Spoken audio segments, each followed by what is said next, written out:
Should we wait another few minutes to see if anybody else comes? You know, these chairs are just sitting here unused. That's a shame. You're welcome to use the chairs.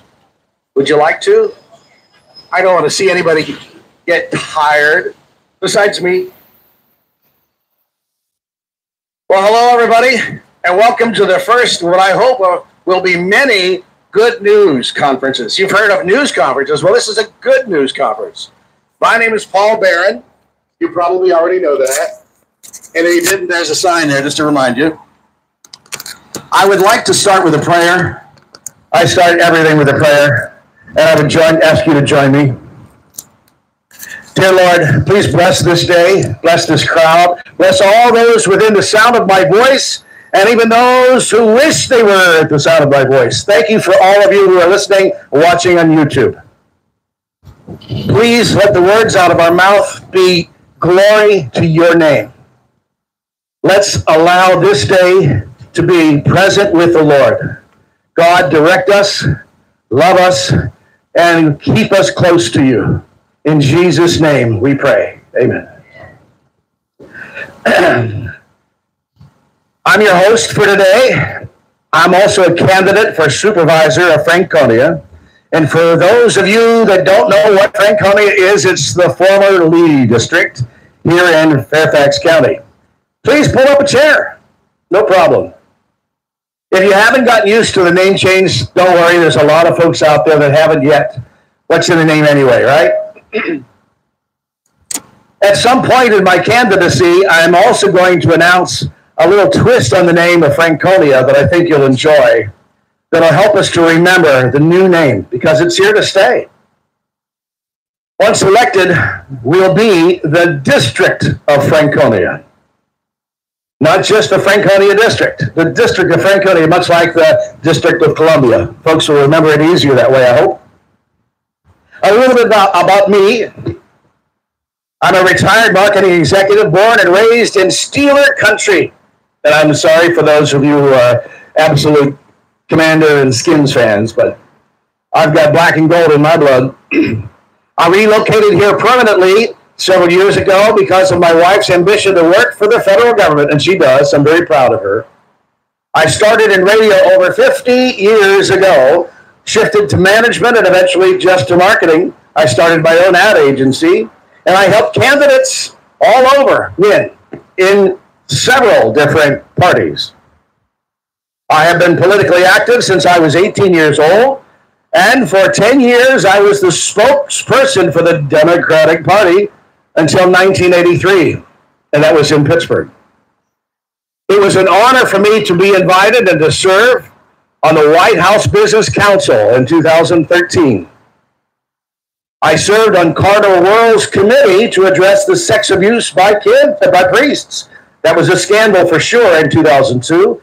And in 2019, I helped several victims through some pretty severe cases whose cases lasted a lifetime. You know, we really have to be careful. In our schools today, when they're talking about sex to young kids, possibly even switching sexes. I mean, have you ever heard of that before? I mean, this is obviously very new, but it's also very dangerous. And I can tell you, I've seen the dangers of it. I've seen what it does to young kids as they grow older. It really changes their lives, and not for the better. So we have to be careful. It's not the job of teachers. It's the job of the parents to discuss sex with their kids. Not under my watch. Won't happen. I'm a staunch conservative. I consider quality of candidate more than party. And I encourage you to do the same, whatever party you're from. And I believe there's a marketing answer to every problem. No matter what your problem is, there's someone out there who can benefit by helping you solve it. And that's what I encourage everyone to do. I've actually already been in touch with the folks from Kingstown Lake. They're concerned. I've been in touch with the folks at Aquatink. They are concerned about their lake, and we have some possible solutions for them as well. Well, today we're here not to talk about me. We're here to talk about the vision that I have of Richmond Hwy in US 1. Pretty exciting stuff. We actually just posted a video yesterday which is a computer-generated glimpse into the future of what US 1 will look like. I invite you to go there, and there's a QR code that you can take your phone and connect right to it. And somebody is calling me. Don't they understand I'm on stage right now? And there goes my script. Oh, it's probably just spam calls, right? Maybe it's like politicians calling me, trying to get me to vote. What do you think? I think supervisors should have a vision into the future. You might even say a supervision, right? That's what I bring to Franconia District. I invite you to look at the video. And oh, by the way, after the conference is over with, we're going to go up to TGI Fridays. We'll have a little reception up there, and I do have the video playing on an endless loop, so you'll get a chance to see it. It'll last only 3 minutes. But it is very specific to this location. This is why we chose here to set up the press conference, because right here, the county and the state of Virginia, they are beginning a new project at that intersection right there at the red light, and it's going to run for 6 miles. They are widening the road with 2 bus lanes up the middle. It's actually going to be kind of nice, and they promise it to be safer, which is also very important. There'll be 2 lanes of traffic on either side of the bus lanes, a bike lane on both sides, and of course, new sidewalks. But I thought to myself, you know, that's a lot of money to spend. $1 billion. I mean, we already have sidewalks. We already have buses. We already have roads. Do we need to spend that much? Well, if we're going to spend that much, and they are, they've been planning this for 20 years, we should turn it into a revenue source for the county. Let it bring business into the county. So my wife and I actually went to California this past May. We drove this. This is a great van, by the way. It really is. We went to California and we visited the Hollywood Walk of Fame. I was shocked to see how many people were still gawking at these stars on the sidewalk with the names of various celebrities all the way up and down the street. And I'm thinking, I don't get it. What's the attraction? And it was raining at the time, and they were still out there. Of course, so was I, so what can I say? Nothing about them. But the fact is, there is an attraction when you see something special. So I thought to myself, you know, those actors and actresses' names that were up and down the sidewalk, they only play heroes on TV and in movies. What about the real heroes? What about the men and women who lived and died for this country? They deserve a star too. A special star. Stars and stripes, in fact.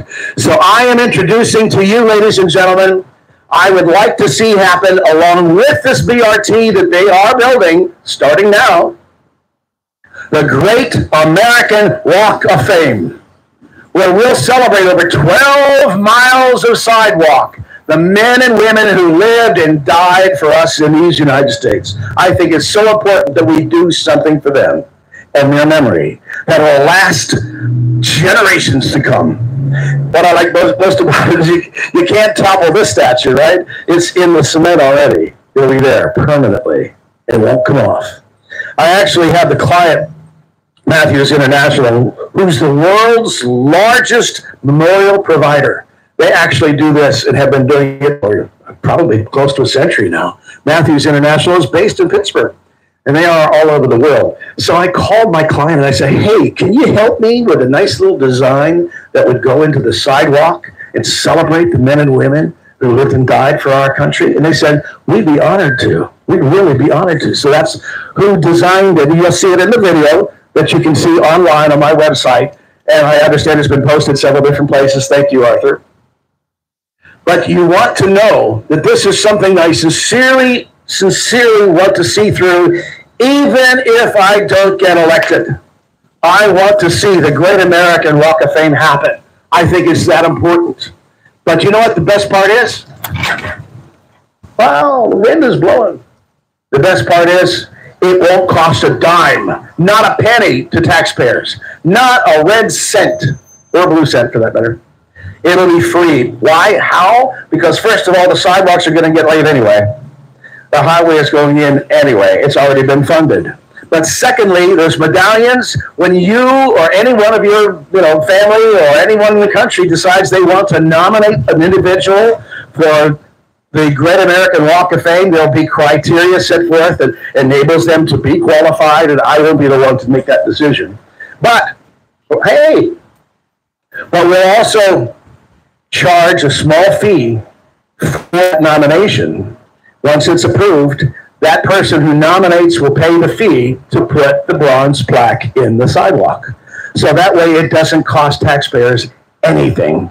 I already checked with the engineers who designed the BRT project, and they've said this won't even slow us down. It's a great idea. It really is. There's no downside that I can see.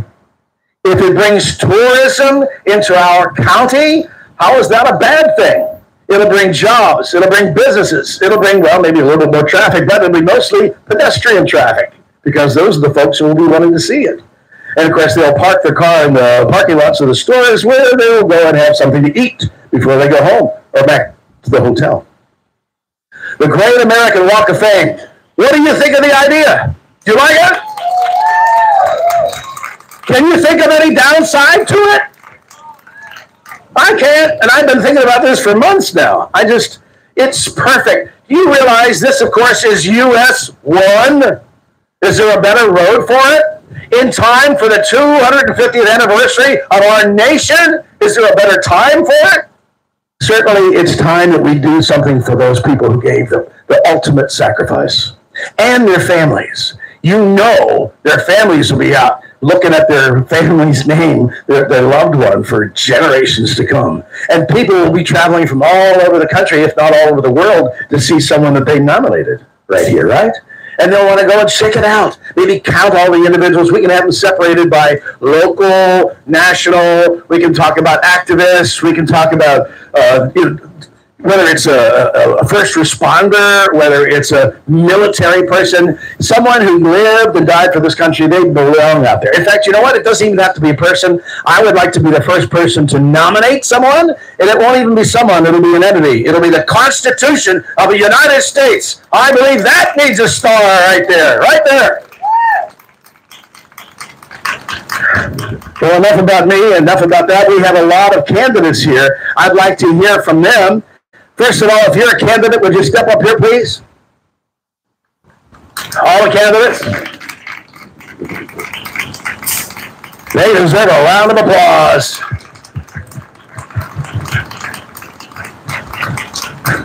Where's Mark? Oh, there's Richard. Come on, Kevin. No? Okay. These folks definitely deserve a round of applause. I love them all. They're great people. I'm going to give you a chance to hear from them. The first one I would like to introduce to you, I need your help. He's not only a terrific man, but wait a minute, you are an attorney, right? Okay, all right. He's an honest guy. And he is also running for Supervisor of Mt. Vernon, which is right there. This, of course, is Franconia. The dividing line is the middle of the street. But I need your help. All the ladies, I say, when I point at you, okay, I want you to say, don't say, hey, all right? And then when I point to the guys, I want you to say Hayden, all right? Now play along with me here. I'm just an average guy opening up my mail. Hey, they just raised our property tax again. What do you think we are made of money?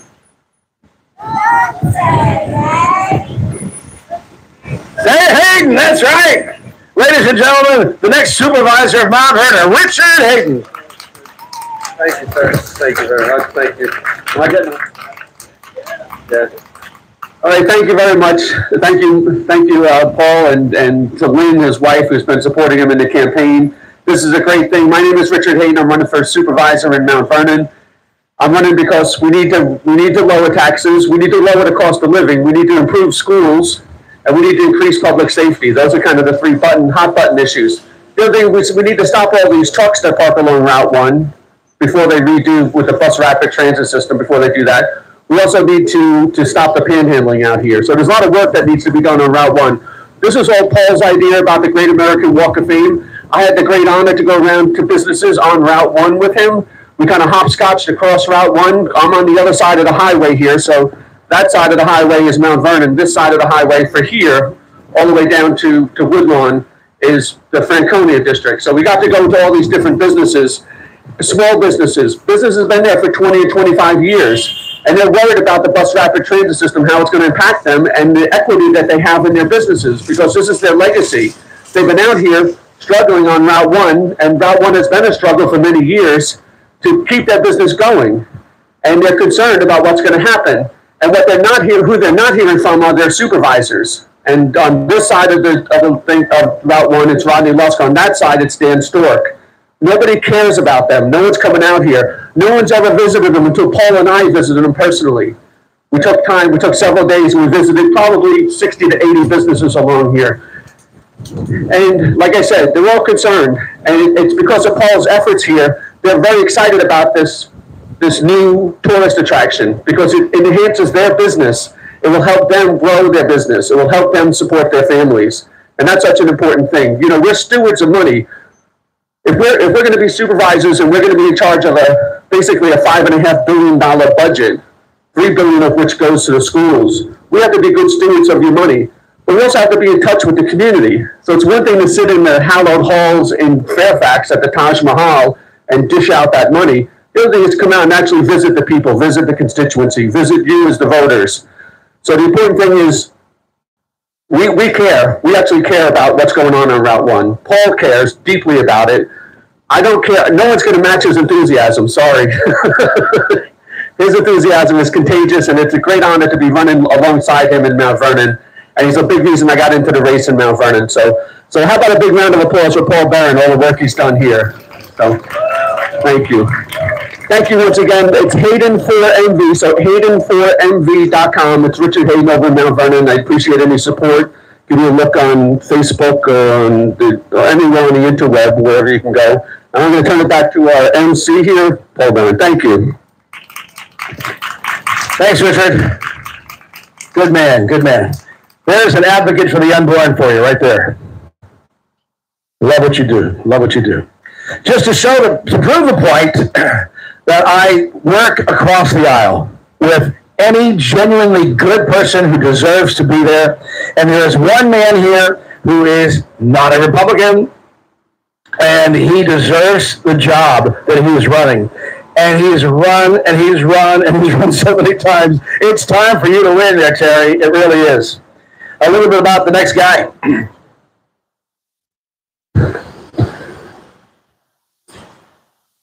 Well, Vietnam veteran, career National Youth Crime Prevention leader, former Capitol Hill staffer, God love you, condo board member, oh gosh, that's a thankless job there, volunteer for youth basketball coach. Terry was the first president of the 173rd Airborne Brigade Memorial Foundation, which brought a long-standing idea to memorialize fallen heroes. It was thought to be impossible. It was finally realized with his help outside of Fort Benning, Georgia. The project raised much more than the $600,000 originally budgeted. The man, the legend, the political legend who's standing here with us, a serial candidate, an all-around great guy, running for Supervisor of the Mason District, Terry Moglin. Thank you, Paul. Well, Paul's given a good resume of my background, but the larger part of my career has been working with young people in youth crime prevention and also in municipal crime prevention. And it is in those young people and investing in them that the future of our country and our community lies. One of the priorities for my campaign is safety and security and good values for our community and our young people. I see an erosion of those with instances of shoplifting, property damage, and violent crime. One of the major goals of my campaign and my incumbency, hopefully on the Board of Supervisors, would be to to get better at our public values with respect to respect for the law and order. Secondly, the distractions that we've had with respect to education, we need to get past those and get back to the quality education that Fairfax County was once known for, but has deteriorated significantly. And third, I am an advocate for, if you will, cleaner and greener neighborhoods that can bring a lot of benefits physically and mentally to our residents. I'm here because I want to support Paul's great idea and the instance that he mentioned about our 173rd Airborne Memorial Foundation in Fort Benning at the what they now call the Infantry and Maneuver Museum. When we struck upon that idea back in the 1990s and so on, we finally got it approved in the year 2005. My former sergeant from Vietnam walked up to me and said, "Good luck raising $600,000. I can't get $20 for dues for our association." So we did raise that money. That memorial is a reality. Vision and ideas move society forward. And Paul has a great idea here, which will help transform this area into an area that is sought by others to see and to experience. The other point I want to mention is that in my years of working in nonprofits over 25 years, the public and private sector working together, the NGOs, are an important part of what we do. There's no doubt in my mind that at some point, nonprofit organizations will be involved with this effort also, and will make it richer and better.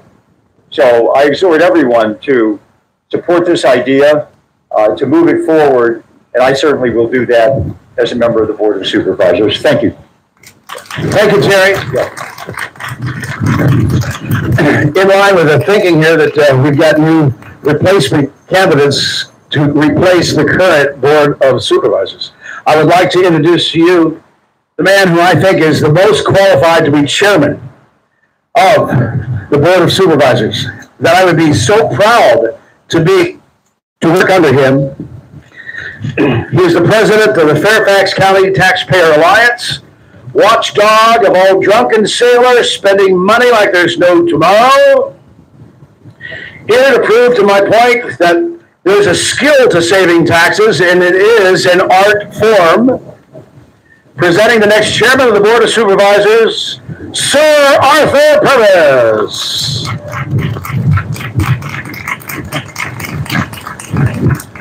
Hi, everybody. Thank you for being here, and thank you, Paul, and no thank you for the wind. It's making my life complicated. At a time when our $3.5 billion school system is using our tax dollars to undermine our children's faith in America, how refreshing it is to have Paul Beran bringing pride, patriotism, and history to Fairfax County, and in time for our nation's 250th anniversary with the Great American Walk of Fame. Meanwhile, Fairfax County Public Schools, according to its mission statement and its portrait of a graduate, is raising our children to be global citizens, not American citizens. Replacing American citizenship with global citizenship is replacing freedom with tyranny. It's hard enough to influence county government, which is dominated by campaign contributions from unions and developers. It's even harder to influence state government, dominated by the teachers union and the Virginia Hospital and Healthcare Association. It's harder still to influence the federal government with its K Street lobbyists. But global government is government of the billionaires, by the billionaires, and for the billionaires. Instead of government getting rights from we the people will be getting our rights from the billionaires. Anonymous bureaucrats will cut off our digital currency because of our political views. Cameras, sensors, and computers will track us everywhere if they're not already doing so. Grocery stores run by unaccountable socialist monopoly will have empty shelves. Are you happy to have $3.5 billion spent to acclimate our children to socialism? Remember, socialism is the transitional state to communism. In communism, the people own everything, right? Which means they own nothing. Communism is tyranny,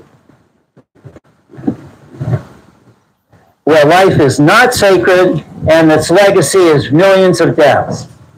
Is the critical race theory, the 1619 story promulgated by our $3.5 billion public schools, any more accurate than whitewashed history, or has the pendulum of bias swung in the other direction? CRT teaches that America is a racist nation, founded in slavery in 1619, fought the War of Independence to protect slavery, and wrote the Constitution to perpetuate slavery. Is that true? If the wind lets me turn the page, we'll find out. A few more minutes here, I'll get it. And after this, there's just half a page. On July 30, 1619, about 3 weeks before the slaves arrived at Jamestown, was the first meeting of the Virginia General Assembly in Jamestown. Our General Assembly is the oldest still functioning representative body in the Western Hemisphere and has endured for over 400 years. The Roman Republic endured 550 years. 400 years is not shabby. Nicole Hannah-Jones, the 1619 project lead author, could have credibly said that America began in 1619 with slavery and Republican government, the yin and yang that persists today. It would have strengthened her case. Why didn't she acknowledge the start of the Virginia General Assembly in 1619? I would like to know. On July 18, 1774, 9 months before the start of the War of Independence, 25 Fairfax County residents, including George Mason and George Washington, signed the Fairfax Resolves, which listed their grievances. Raise your hand if you've ever heard of the Fairfax Resolves. I see 1, 2, and Paul only heard of the Fairfax Resolves because I sent him the speech last night. So, British citizens elected representatives to Parliament to pass laws. The representatives were accountable to the citizens, lived among them, and felt the consequences of the laws they passed. However, when British citizens came to America, they now had to endure laws passed by those who were not accountable, who did not live among them, and did not feel the consequences. Therefore, the colonists established their own representative bodies, such as the House of Burgesses and the Virginia General Assembly, but the royal governor, Lord Dunmore, dissolved the Burgesses. The king wouldn't let the colonists govern themselves. The Fairfax Resolves also stated, and I quote, "No slaves ought to be imported into any of the British colonies on this continent, and we take this opportunity of declaring our most earnest wishes to see an entire stop forever put to such a wicked and cruel and unnatural trade," end quote. Is this taught in CRT? The 25 signers of the Fairfax Resolves might be the first names on the Great American Walk of Fame.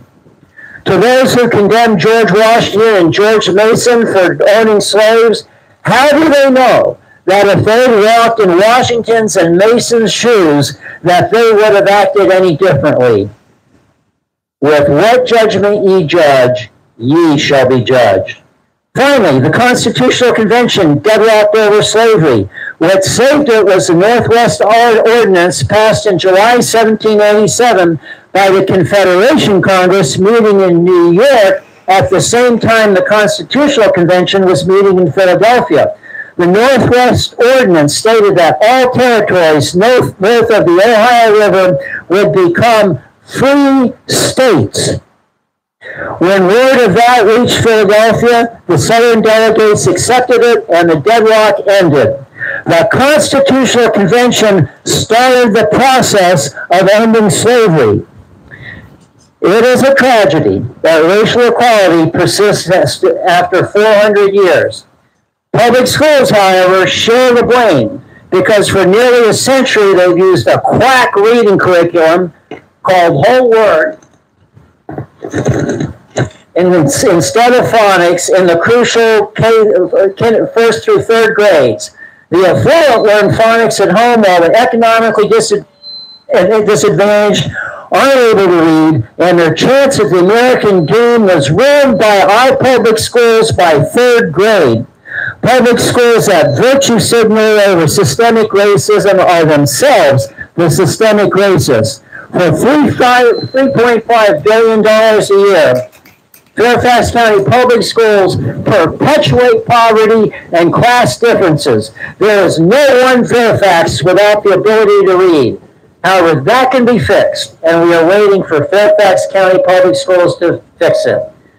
Why are we not teaching love your neighbor as yourself, or do unto others as you would have them do unto you, or that we are eternally accountable to God for how we treat our brothers and sisters? We are all children of the same God. How can we expect peace when our schools have banned the Prince of Peace, Jesus Christ?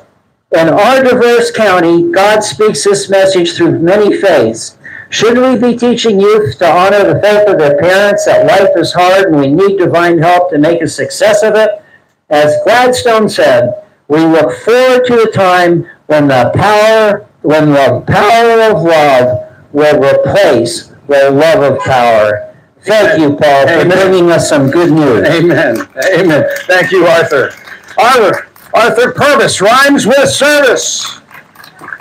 I said it for you. We actually have a candidate who was not scheduled here today, but she is a sweetheart and a hard worker, and she certainly deserves a moment to come on up. Mary Strayhorn, running for soil and water. Yeah. Are we on? There we go. Hello, everybody. My name is Mary Strayhorn, and I'm running for the director seat for Northern Virginia Soil and Water Conservation District, which covers Fairfax County. As you can see, history is very important in this area, and being a child who grew up through the Fairfax County Public Schools during the Reagan administration, I can say that it would be nice to bring the school board and with the help of the Board of Supervisors back to a pro-American message. When I met Paul at the Leadership Institute, he told me about some of his ideas, and he has a lot of great ideas. He's very enthusiastic to the point of making me look like an underachiever, and I have 2 law degrees. So when I met Paul, he gave me the idea of the replacements. He told me about some of the thoughts that he had. He asked me to join his campaign, and I almost did, but then I went to the meeting, the FCRC meeting, and they said that they had an opening. And when I have a background in environmental law, it felt like I had to do it. I had to step up and represent. I'd been on Twitter, armchair quarterbacking a lot of the legislators, and I said, you know what, it's time for me to step up. If I don't, then I have no right to say anything. So I stepped up. I will say that Paul's project for the Walk of Fame, I think, is going to be very important for this area. I have a different history lesson than what Mr. Purvis provided, but having been the granddaughter of a grandfather who worked for the Southern Railway, he came up here, I believe it was in the 50s, after serving in the Air Force, raised his sons, including my dad, in the area. When he retired, and they actually created the Railroad Museum, they decided to dedicate bricks to the various people that had worked for the Southern Railway. And it's something that my family, we will go to Salisbury, North Carolina, and Spencer, where they were originally from, and where the Railroad Museum is, to actually go visit the brick.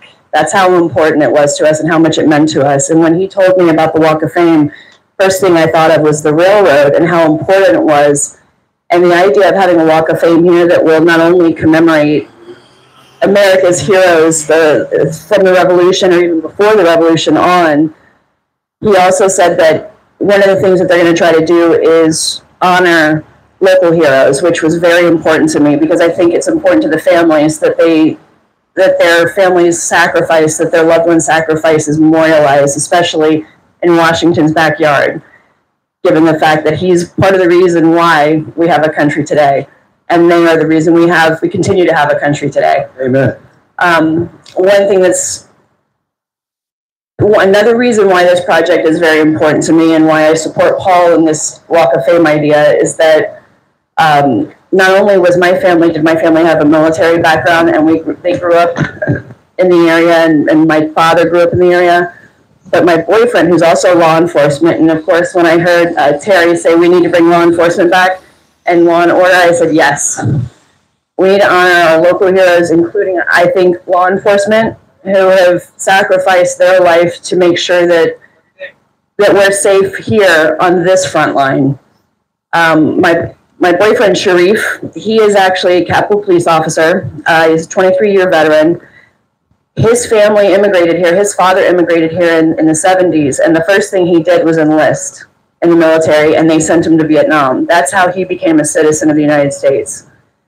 And one of the things I'm hoping to do is to encourage his mother, my boyfriend Sharif's mother, and his father, or Sharif's, pardon me. One thing I'm hoping to do is that I can get Sharif's mother to agree to get a star for Sharif's father and her husband, because in order for him to become a citizen, he went straight to the front line. He took bullets to make sure that we were safe, and he wasn't even a citizen when he began to serve. He had to fight to become a citizen. And I think it's an important message to send to folks that come to this country from other countries, that we do value people who immigrate here and become citizens. And I think the Walk of Fame is a really great way to show that not only do we support our history, but we support our future, which includes people from all over the world that come here and make this their home. And so I'm here today more to just praise his ideas, praise his enthusiasm and his energy, and do whatever I can to show support. So thank you for giving me the time to chat with you. You didn't say anything but my tie. You can't hear before my tie, right? Because my tie. Honestly, there's a lot of flags around here. You're lucky you don't blend into the landscape. Thank you, Mary. Thank you. Vote for Mary Strayhorn, Soil and Water. The next gentleman I'd like to call up is here to represent the countless men and women who dedicated their lives to this country. And sadly, most of them lost their lives. Retired former Assistant Director of the FBI, or should I say Assistant Director of the former FBI? Is that more appropriate? Okay. 29-year-old FBI career included 11 years as member of the U.S. government's Senior Executive Service, Director of the Office of International Operations, 76 legal attaché offices and embassies and consulates worldwide, member of Interpol's Executive Committee. I'd say he's pretty qualified. He's a personal friend and all-around decent human being, Tom Fuentes.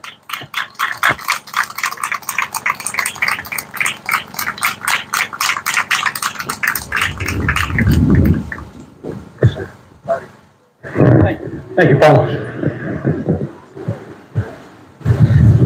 Hello, everybody. I'm not here to specifically talk about the Walk of Fame. What I am here to talk about is the men and women to my left who are running for offices here in Fairfax County, including Paul, What we have to do in this country is turn things around. We're going in the wrong direction. We all know that. And these are the people that can turn it around at every level. They're overseeing what's going on, specifically Fairfax County. The Fairfax County School Board, which is receiving national negative attention, along with Loudoun County, for the woke policies and CRT and transgender and all of the issues that are really ruining our country. Now, Paul mentioned, my career in the FBI, 29 plus years, preceded by 6 years as a street cop just outside Chicago. And the last 5 years in the FBI, I ran the international program, and I was on the board of Interpol, as Paul mentioned. Now, in connection with that, and some of the consulting I've done to police executives all over the world, then and now, I have visited more than 90 countries. And I have seen and met with and worked with socialists and communists. I opened, in 2002, helped open the FBI office in Beijing, and we actually did a lot of great cases with the CCP of China, before they really, under Xi Jinping, the current president, had really gone negative and anti-US and anti-world. Also, we had an office in Moscow since 1996. We worked closely with the Russian police and their Federal Security Service, the FSB, who helped us tremendously with international terrorism and exchanging intelligence with us on that, because that was an important issue, especially the Chechens who are attacking Moscow and other places in the Russian Federation back in those days, 10, 15, 20 years ago. I've also been to Vietnam, which is a communist country. However, the People's Police of Vietnam worked closely with the FBI, and when I met with the leadership in Hanoi, they were begging for the FBI to open an office in Hanoi to work closely with the FBI. For them, the Vietnam War was history. What was more important history was China has invaded Vietnam 13 times in the last 1,000 years.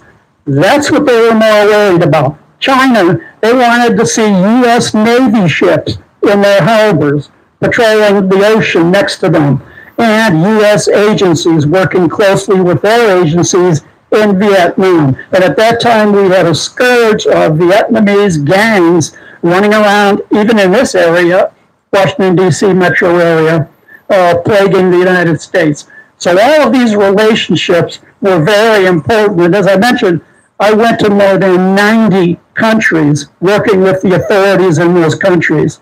Now, what I did observe up close and personal was how socialism, and in some cases, like in the Soviet Union, when they collapsed under communism, but socialism and communism just severely damaged the country. And we're on that road right now, very much on that road right now. Now, if you look at in our own hemisphere, Venezuela, for example, it was the richest country in South America about 15 years ago. Now it's one of the poorest since they went socialist, starting with Chavez and then to the present time. So Venezuela, with a huge amount of oil and other natural resources, pretty much took itself down the drain going the route of socialism. So to see people in this country advocate that we should become socialist, or we should become globalist, when you hear that the Fairfax County School Board aspires that their students become globalists. Well, an interesting about globalism, I would ask you to read a book, just came out. Carol Roth, an investment banker for the last 25 years, has written a book based on the World Economic Forum and their mission statement of what they want for the world by 2030.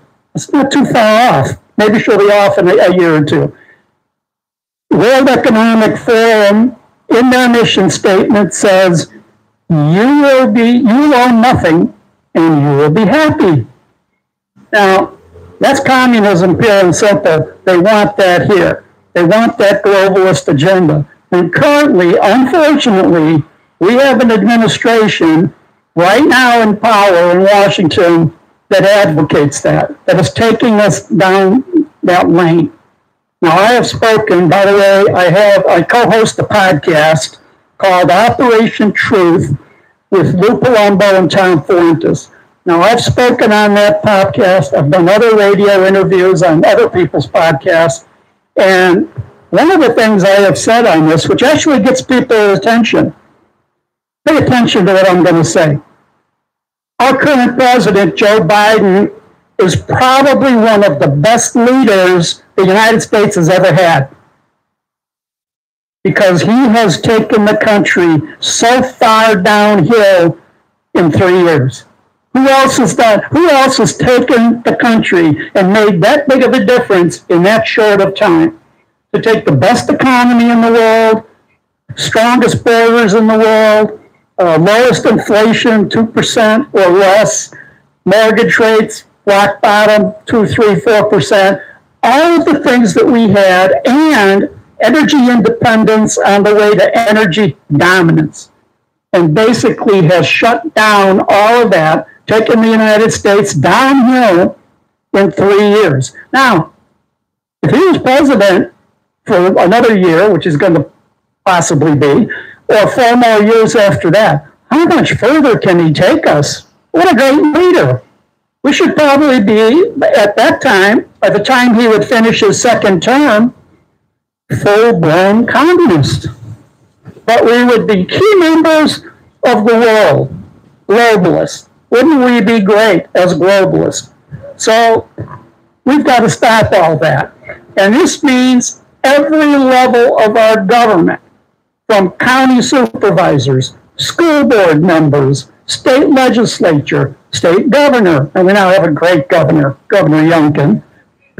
At every level, we need people that are going to hold the line to keep the U.S. great.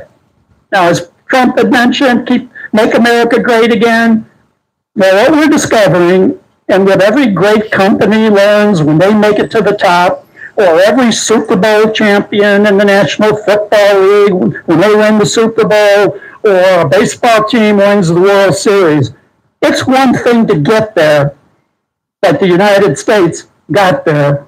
It's quite another to keep it, and we're losing it right now. So it's up to all of us here, bring it back. Thank you very much. Thank you, Tom. You're a great American and a good friend. We'll be wrapping up here in a few minutes, and I want to thank you for your patience so long. I just want to say some more words about the Great American Walk of Fame. One of you asked us a question. Just what is it? Well, first of all, it's going to be part and parcel of the BRT project, which stands for Bus Rapid Transit. That is something that's been in the planning now for over 20 years. They were planning to do this quite a long time before I even came into Virginia. It will include articulated buses, 2 new bus lanes, separate lanes for multi-modes of travel, which in of itself adds safety. That's a good thing.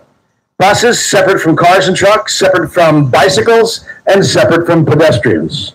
All good. It'll all be new. It'll all be modern.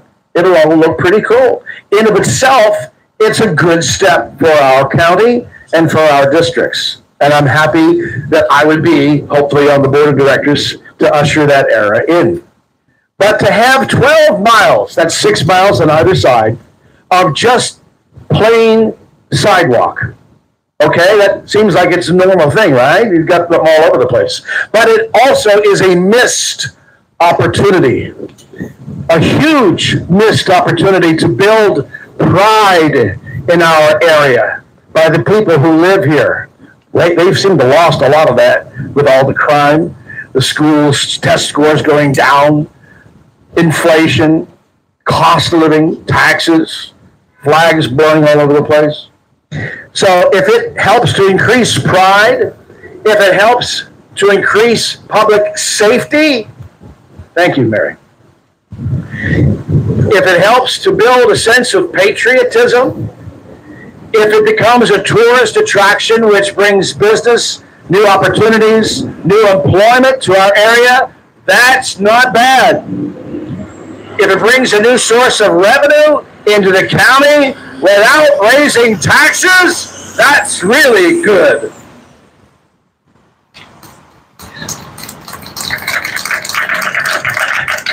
If it sends an everlasting and hearty tribute to those great Americans who paid the ultimate price for us, that's overdue.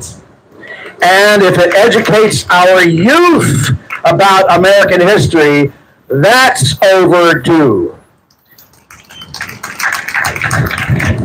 I want you to please go to our video that was recorded and just finished last night. And the gentleman who helped make that possible is standing here to my left. I'd like you to come over here, Mr. Gonzalez. He's a general contractor who believes in America. He's a good friend. Come on up here, Gerardo. Tell us about your video. Thank you.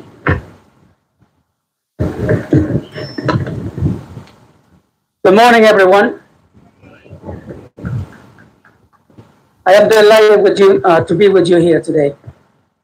When Mr. Paul called me and asked me if I was willing to help in creating an animation video so he could convey his amazing idea, the Great American Walk of Fame, I was more than willing to help him.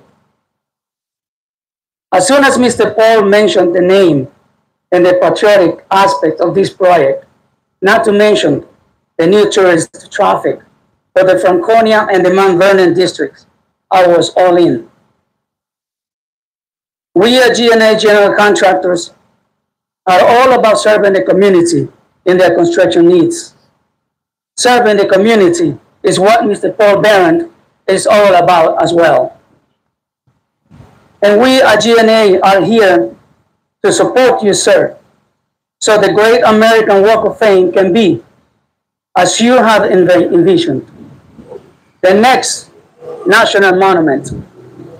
I would like to take this opportunity to invite members of the Latino community to support Mr. Paul Beran so that we can have the Great American Walk of Fame here in our corredor. El día de nuestras elecciones, vota por el señor Paul Beran. Gracias. Thank you. You're the man. You're the man. Thank you. Muchas gracias. All right. Anybody hungry? We're going to have a reception up at the TGI restaurant. I would invite you all to join us up there. They've got appetizers waiting for us. They also have the happy hour drinks, which ordinarily wouldn't start until many hours from now. So you're welcome to partake in that or have a full meal if you like at their normal menu price. I'm actually going to give you some incentive to get up there, to meet us up there, because I'm going to be a few minutes getting all this stuff down. But I will be joining you shortly. And that incentive is I'm going to give away 2 bottles of Baron wine. I have them with me in the truck. Now, what is Baron wine? Is that your family's? No, it's not, actually. It's spelled the same. I was amazed just how wonderful God is. God is my campaign manager. I said, I want something very special. And he brought to me Baron wine, but he's got a sense of humor. Because when I called him and said, oh, I want to order some Baron wine, they said, oh, I'm sorry, Mr. Baron. Our vineyard burnt down last year in the California wildfires. And I says, well, you have to have some. Do you have any labels? And they said, no, it's all gone. It's all gone. We don't have anything. I said, but your website? I know, we didn't take the website down yet. I said, but I'm running for office, and I really want to give this to my biggest donors. I want them to be celebrated that they're helping me to get into office. And the lady I talked to at the old Baron Winery, she said, let me call some of our bigger distributors, see if they might have some. I have the last 4 cases of Baron wine on earth, and I'm willing to give 2 away today for 2 lucky winners who come up to the reception at the TGI Fridays. Fair enough? When you come in, ask my wife, she'll give you a red ticket and we will draw the winner. But I'd also like to tell you that I'm giving away on the website too, anytime you leave a comment or even a criticism on any one of my website pages, that'll be a free entry into the Good News Sweepstakes. And you can win some Baron wine as well as some other fabulous prizes that many of the merchants up and down here at US One have contributed. Thank you so much for coming. Thank you so much for voting. Thank you so much for donating to me at barongoodnews.com.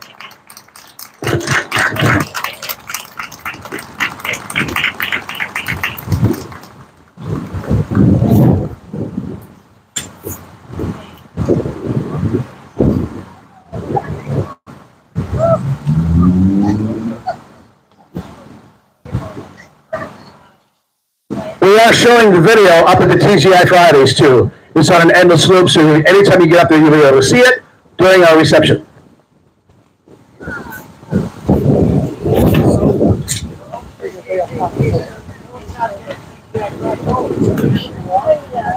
Yeah, TGI Fridays is just up the. You definitely want to take your car up there. It's not walking distance. It's about 2 blocks up the road. Up. That's down? No, no. It's up. Yeah, Beacon Hill. How's that? Beacon Hill.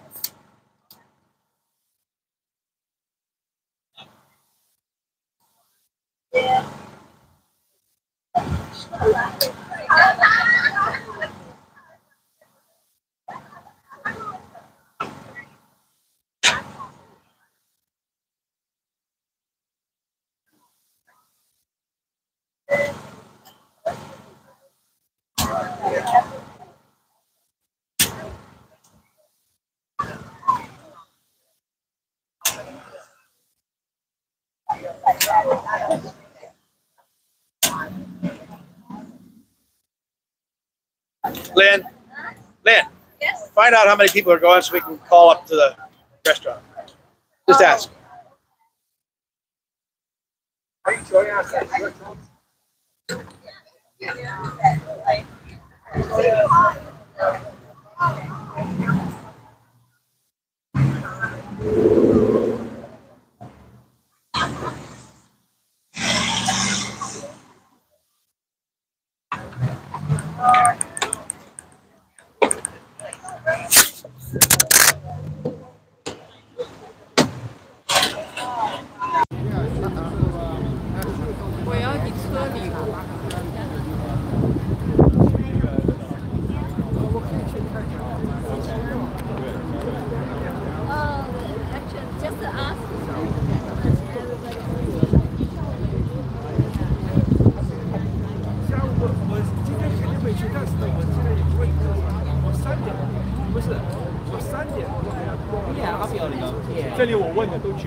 今晚我去啊，今晚还是老样子啊。你今晚，我今晚去 DC。哦，你今晚去 DC， 你今晚去 DC， 那我就可以去那个，就是那个检察长的那个地方。对啊。哦，也不行，我机器要给你拿走，直播的东西要给你拿走，这个要给你。直播的不在。这个东西，这个在这儿。对啊。OK。好，我就停在这里了。Thank you for watching. Thank you for supporting. Yeah, God bless you all. I'll see you next time.